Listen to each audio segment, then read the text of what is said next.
je vous disais à la demande de l'abonné, hein, je vais faire ce petit module. C'est la dernière vidéo sur Burp Suite Extender des cours THM.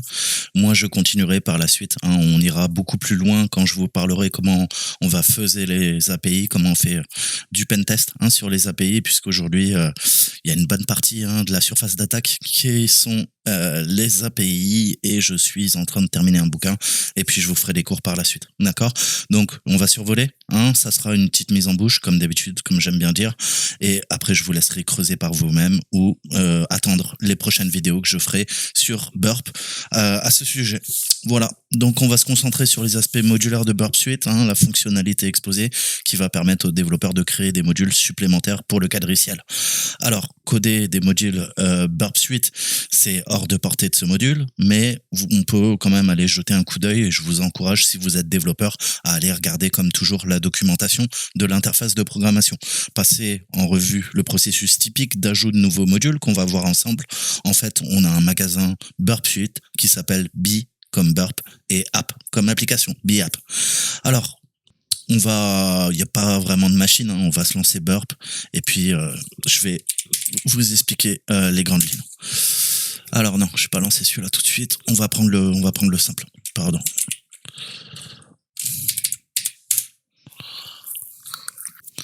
Alors, interface, extension, extender, logger.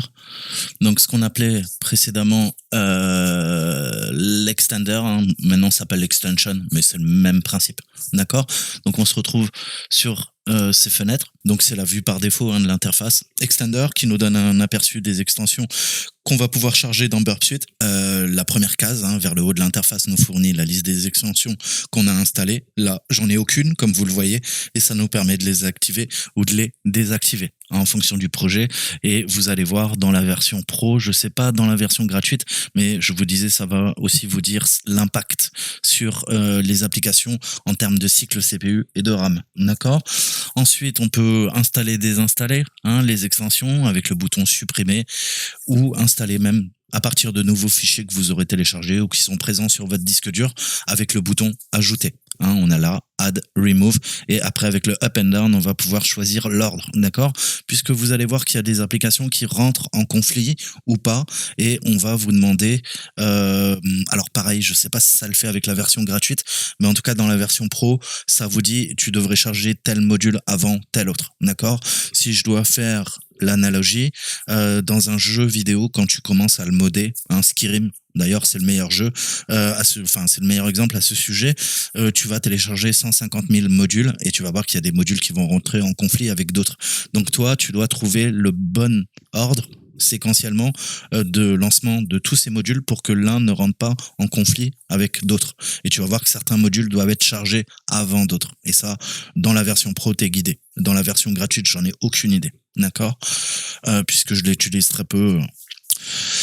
Donc, les boutons au bas, vous pourrez modifier de façon croissante ou décroissante. De toute façon, ce qu'il faut retenir, c'est que les extensions, elles sont appelées de façon décroissante en fonction de cette liste. D'accord? Donc, en d'autres termes, tout le trafic passant par Burp Suite passera par chaque extension dans l'ordre, en commençant en haut de la liste et en descendant.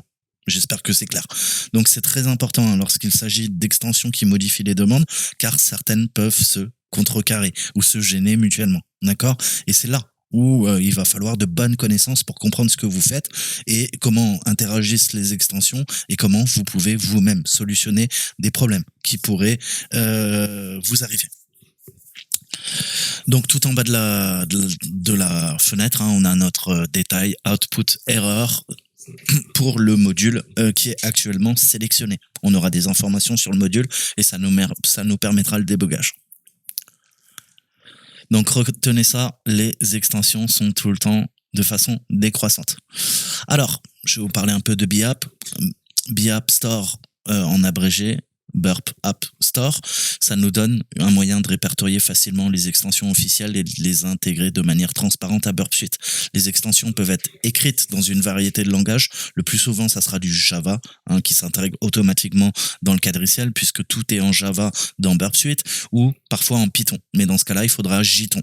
C'est ni plus ni moins que l'implémentation de Python en Java. D'accord? Donc il nous faudra ça, puisque vous le savez, hein, en Java, on fonctionne sur des machines virtuelles Java qu'on appelle des JVM, et il faudra cette strate, cette couche d'abstraction pour pouvoir faire fonctionner le bordel. Alors, ce que je vous disais, hein, je me distrais aussi en vous parlant. Vous voyez bien que dans Extension, si on a le Total Estimate System Impact, donc l'impact sur le système, et vous allez voir qu'au début, ça va aller, vous allez être en vert, et plus vous allez ajouter d'extensions, certaines extensions vont pomper. Et si vous êtes en Severity, vous êtes en rouge, vous allez voir que, je rigole pas, hein, Burp Suite peut mettre 5 minutes à se lancer. Et pensez que mieux, enfin c'est l'ennemi du bien. Pourquoi? Parce que plus tu vas vouloir ajouter des modules, plus tu vas te retrouver avec une barre de modules. Et à la fin, je te jure, mon Burp Suite, je te le montrerai, mon Burp Suite Pro, j'ai la moitié de l'écran, c'est que des boutons radio, d'accord? Ok, que je peux cliquer dessus avec toutes les extensions. Donc, tu as intérêt à bien connaître l'outil pour t'y retrouver. Parce que le menu qui était là, bah, il va se retrouver là, il va se retrouver là, il va se retrouver là, ton décodeur, il va être là, ton repeater, il va être là, ça va être un sacré bordel. Donc, focalise-toi sur les applications que tu utilises au quotidien. Ça sert à rien d'installer toutes les applications du store si tu les utilises pas, si tu sais pas comment les utiliser, et surtout, tu vas faire Java, il va en avoir ras la gueule. D'accord? Et puis ta VM, elle va avoir besoin de quoi? De 14 gigas pour pouvoir tout charger. D'accord? Donc encore une fois, trouver toujours un équilibre. On va parler un peu de l'extension Request Timer qui a été créée par Nick Taylor. Ça va nous permettre d'enregistrer le temps que prend entre chaque demande que nous envoyons pour recevoir une réponse. Hein. Ça va être utile pour découvrir la présence et exploiter des vulnérabilités temporelles. Vous savez qu'on a des attaques dites temporelles. Je vais calculer le temps que prend ton serveur, ta base de données, et ça va me permettre parfois de corréler si il y a bien l'information en base de données, si c'est le bon mot de passe ou si c'est le mauvais mot de passe. Et dans ce cas-là, le mot de passe n'existe pas en base de données. Le temps de calcul, d'affichage ne va pas être le même. Je résume trivialement. D'accord? Donc, pour résumer, un formulaire de connexion prend 1 seconde supplémentaire pour traiter les demandes qui contiennent un nom d'utilisateur valide que pour les comptes qui n'existent pas.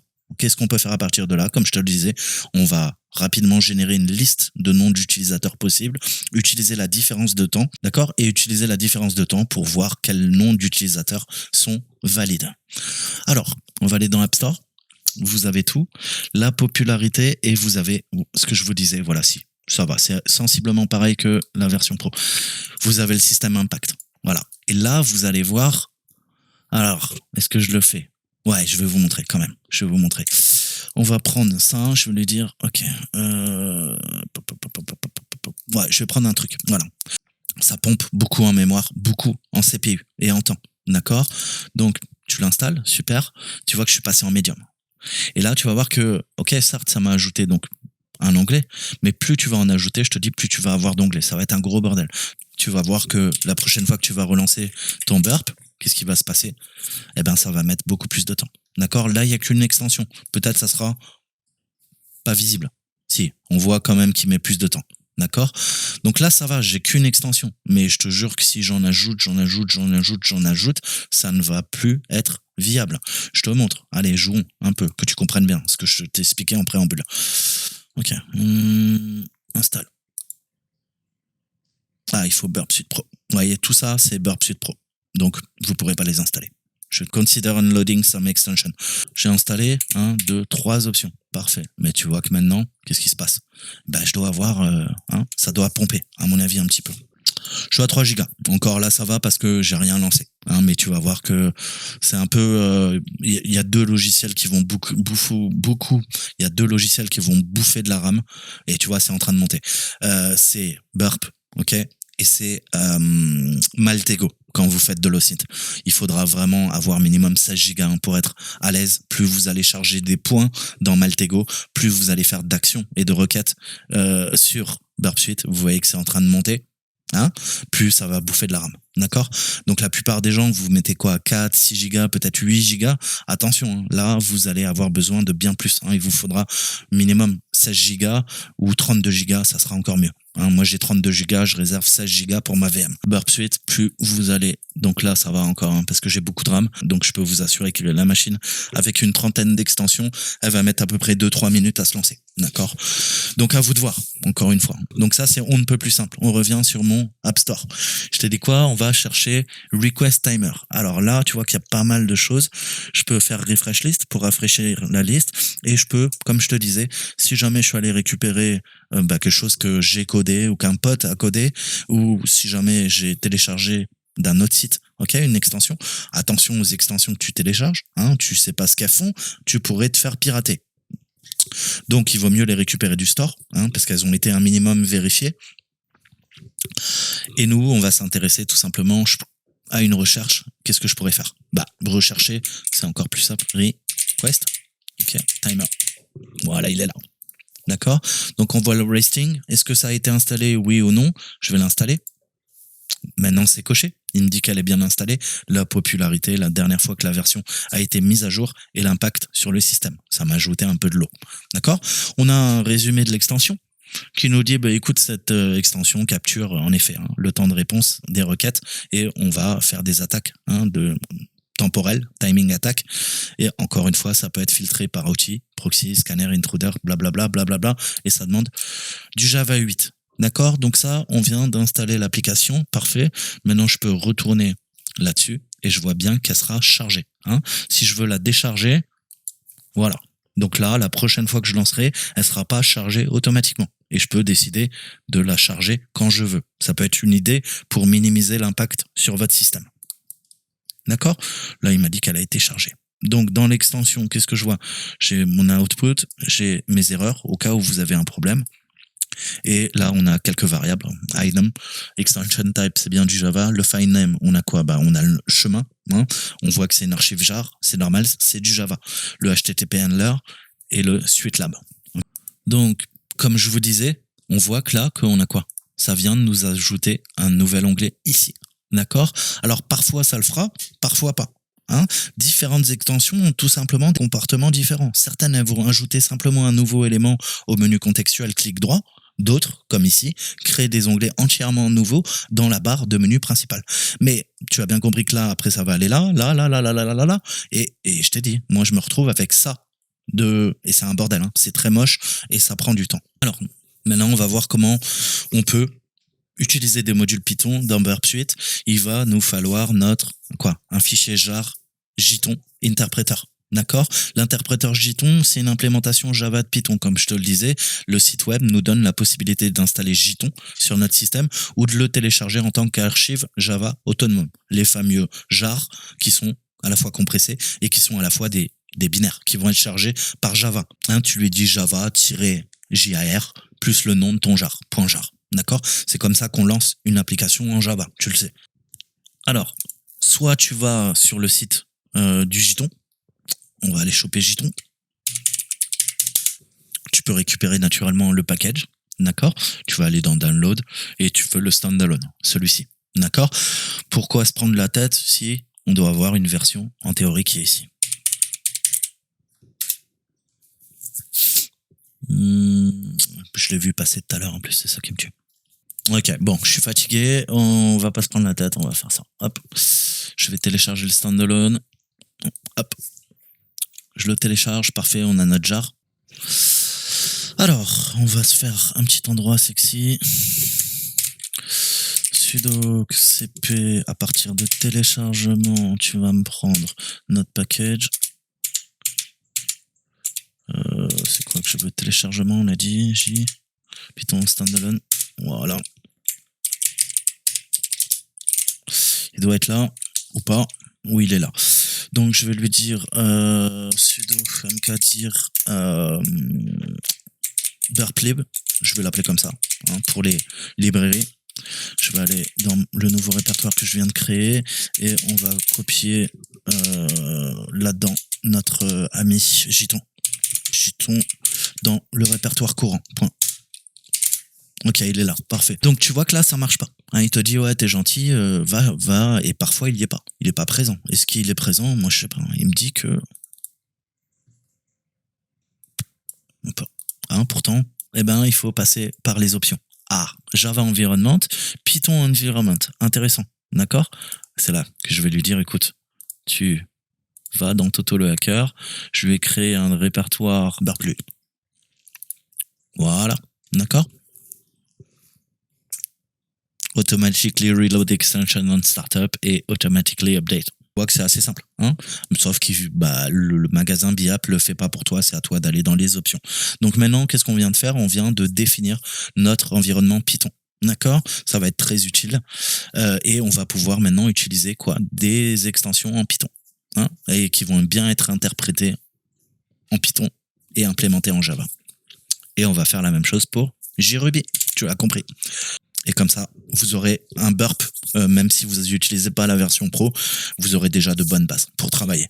Je te la fais pas. Hein, JRuby, JPython, JRuby, c'est quoi? C'est l'implémentation du langage de programmation dans Java. Donc la dernière version, c'est la 9.4.0. Il va falloir un standalone en jar, comme on a fait. Binary Targe Z, MD5 complete jar. Ouais, j'aimerais bien. Donc je sors de 1, je vais dans téléchargement et on récupère JRuby et je la copie dans le répertoire courant. On va avoir les deux. Je peux... Putain. Voilà. Donc là maintenant, hein, ça sera pris en compte. Vous redémarrez votre burp. Si jamais vous avez des problèmes, ça va prendre en compte. D'accord? Donc ça, peu importe. Là, je le fais sous Linux, tu peux le faire sous Windows, tu peux le faire sous macOS, hein, puisque Java est multiplateforme. Ok, donc là, on a fait le taf. Je vais faire un peu de nettoyage.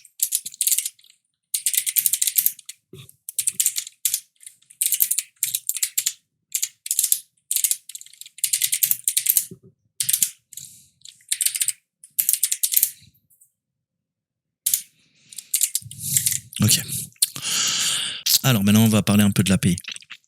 L'API qui se trouve ici. Hein, on voit l'interface de programmation Burp Extender. Vous pouvez utiliser l'interface de programmation pour créer vos propres extensions pour personnaliser le comportement de Burp. Hein, donc on voit, on a la Montaya, on a le Burp Extension, le Burp Suite, le Burp... Donc on voit hein, techniquement le code source. Hein, et on va pouvoir justement utiliser les API pour créer après en fonction des besoins qu'on a. D'accord? Donc, je vais rester dans la vue principale. Donc, pareil, hein, je vais aborder brièvement, passer du temps. Hein. Encore une fois, c'est pas important que moi je vous le montre, c'est que vous le fassiez. Et passez du temps, allez lire la documentation. Et c'est comme ça, c'est la difficulté qui va vous rendre bon. D'accord?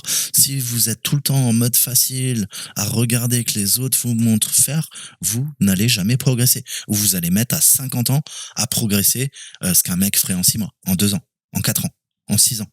D'accord? Donc faites. Attendez pas qu'on vous prenne par la main. Encore une fois, le but c'est que vous soyez indépendant, autonome. D'accord?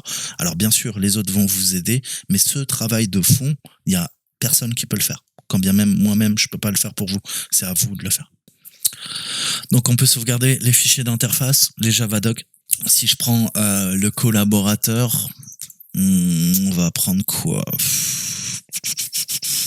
Voilà, et puis après les différents appels hein, qui sont faits, nos fonctions, etc., etc., etc. Donc je vous disais, vous pouvez à chaque fois comprendre les charges utiles en allant voir encore une fois le manuel hein, qui est vachement bien foutu sur Burp Suite et comprendre un petit peu comment ça fonctionne. D'accord? Les extensions, les Burp extensions, les installer, créer des extensions. Vous avez tout sur le site de Birdsinger. Hein. Et puis allez faire les CTF, le Birdsinger Academy hein, qui va vous apprendre les OWASP 10. On reprendra un genre frais quand j'aurai l'occasion. Donc voilà, short and sweet, hein, comme comme dirait quelqu'un. C'est court, bref. Hein, je suis désolé, je peux pas passer trop de temps, mais c'est vraiment les bases pour savoir installer les outils. Si vous avez des doutes, y a pas de secret. Va voir un petit peu les explications. Hein, là, tu as déjà une explication, tu comprends pas, tu traduis ça en français, tu veux avoir encore plus d'informations, tu vas sur la source, sur le repo GitHub, et tu apprends, hein, et tu lis, tu prends le temps. D'accord? Il y a que comme ça que tu pourras te former. Donc, c'était les bases, des bases. Je suis désolé, je voudrais en parler un peu plus. Je le ferai, je vous ai dit, quand on abordera les API, je vous montrerai, vous avez énormément d'extensions très utiles. Hein. On a Yes We Burp, Yes We Hack. D'accord? Vous avez même des extensions pour faire du bug bounty, hein, qui sera extrêmement utile, mais il vous faudra il vous faudra malheureusement une version payante. Le principe de désérialisation, il y en a tellement. Donc vous faites des recherches par mots-clés, hein, et puis là, en l'état, vous voyez ce que vous avez. Hein, et ne cherchez pas à installer tout ça, sinon vous allez faire cracher votre burp, d'accord? Mais si vous avez une bonne machine, prenez tous ceux qui sont utiles pour vous et qui vous permettent aussi de faire des choses utiles. Hein. Pourquoi je vais aller prendre Parrot-NG? Parrot-NG, c'est quoi? C'est pour identifier quoi? Des extensions. Ah, intéressant. Donc en fonction de tes besoins, je travaille sur du Adobe Flex, ok, je vais peut-être me prendre l'extension. Mais si tu n'utilises pas l'extension, ça sert à rien d'aller la télécharger. D'accord? Donc, vous avez maintenant mes 5 vidéos sur Burp Suite, plus une dizaine d'autres que j'avais fait à travers les CTF, hein, pour vous apprivoiser l'outil. J'espère que vous avez maintenant une meilleure compréhension de la façon dont Extender peut être utilisé, hein, comment on peut télécharger à partir de BApp, comment je vais moi-même. Ok. Ensuite, implémenter mes environnements Java, Python, Ruby, Java et natif. Si jamais vous avez des problèmes, vous pouvez également télécharger le Java standalone et le télécharger à l'endroit où on a vu. D'accord? C'est-à-dire vous l'ajoutez aussi. D'accord? Pour Java. Mais comme l'application est codée en Java, en théorie, vous n'en avez pas besoin que dans des cas très spécifiques. Donc, il y a un vaste ensemble de points de terminaison API, hein, qui vous permettront de faiser un autre ensemble de points de terminaison des API. D'accord? Donc, on y reviendra quand je développerai le sujet sur les API. On fera des CTF. Je sais pas quand. En 2023, sûrement. J'espère que ça vous a plu. Je vous mettrai tout en lien, les 5 vidéos à bien maîtriser. Je ne peux que vous encourager à aller faire, si vous avez un abonnement, le Junior Pentest Tester. Hein. Est-ce que tout est gratuit? Est-ce que tout est payant? Je sais pas. Je vous mettrai les liens. Je vous laisserai aller voir. Hein, vu que j'ai un abonnement, je peux pas vous dire. Ça dépend des modules. Certains modules, je pense que vous pourrez le faire. Vous pourrez pas tout faire, mais voilà. Hein, ça sera une bonne chose. Je dois terminer de toute façon, donc je pense que ça sera les prochaines vidéos. J'ai fait tout Burp. On va parler un peu recherche au niveau des vulnérabilités. Metasploit, je vous ai fait toutes les vidéos. Privilege Escalation, je vous ai fait toutes les vidéos. Comprendre la cybersécurité et mon introduction, je vous avais déjà fait tout ça. Les fondamentaux des principes de sécurité et du pentest. L'introduction au web hacking, je vous avais fait toutes les vidéos. Il m'en reste plus qu'une. C'est sur les SQLI. Donc c'est ce qu'on verra. J'avais déjà expliqué le sujet, mais on va revenir sur une vidéo d'introduction sur l'injection de failles SQL. Ma vidéo sur Cobalt Strike, vidéo Cobalt Strike aussi qui doit sortir dans les jours qui viennent. En attendant, moi je vous dis à très bientôt. Ciao ciao.